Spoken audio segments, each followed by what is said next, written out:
বিভিন্ন গ্রাম এক্সপ্লোর করতে করতে আমরা এসে গেছি পাইকরতলী সরকারি প্রাথমিক বিদ্যালয়, স্থাপিত 1990, উপজেলা সারিয়াকান্দি, জেলা বগুড়া। বগুড়া জেলার সারিয়াকান্দি উপজেলার একদম নদীর তীর ঘেঁষা একটি প্রত্যন্ত গ্রামের ভিতরে, দেখুন, একটি ঘুঘু ডাকা গ্রামের ভিতরে অবস্থিত এই স্কুলটি, এবং দোতলা স্কুল। স্কুল ভবনটি কিন্তু অনেক সুন্দর এবং নতুন নির্মিত। কত সালে নির্মিত সেটা এখানে কোনো তথ্য ফলক নেই, তবে দেখেই বোঝা যাচ্ছে যে এটি বোধহয় কয়েক বছর আগেই হবে, অর্থাৎ সম্প্রতি তৈরিকৃত কোনো বিল্ডিং। এবং একদম গ্রামের ভিতরে অবস্থিত এই স্কুলটি সারিয়াকান্দি উপজেলার এবং কামালপুর ইউনিয়নে পাইকরতলী গ্রামে অবস্থিত এই সরকারি প্রাইমারি স্কুলটি। এবং এখানে দেখুন একটি ছোট্ট শহীদ মিনার, এই যে ছোট্ট একটি শহীদ মিনার।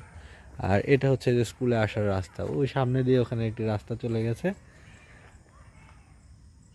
আর এখানে একটি বট গাছও আছে স্কুলে, এই যে দেখতে পাচ্ছেন। ওই পাশে বোধহয় আরও ক্লাসরুম বা অন্য কোনো কক্ষ থেকে থাকবে, বা পুরাতন বোধহয় ওইটা। আর এটা সম্ভবত নতুন বিল্ডিংটি।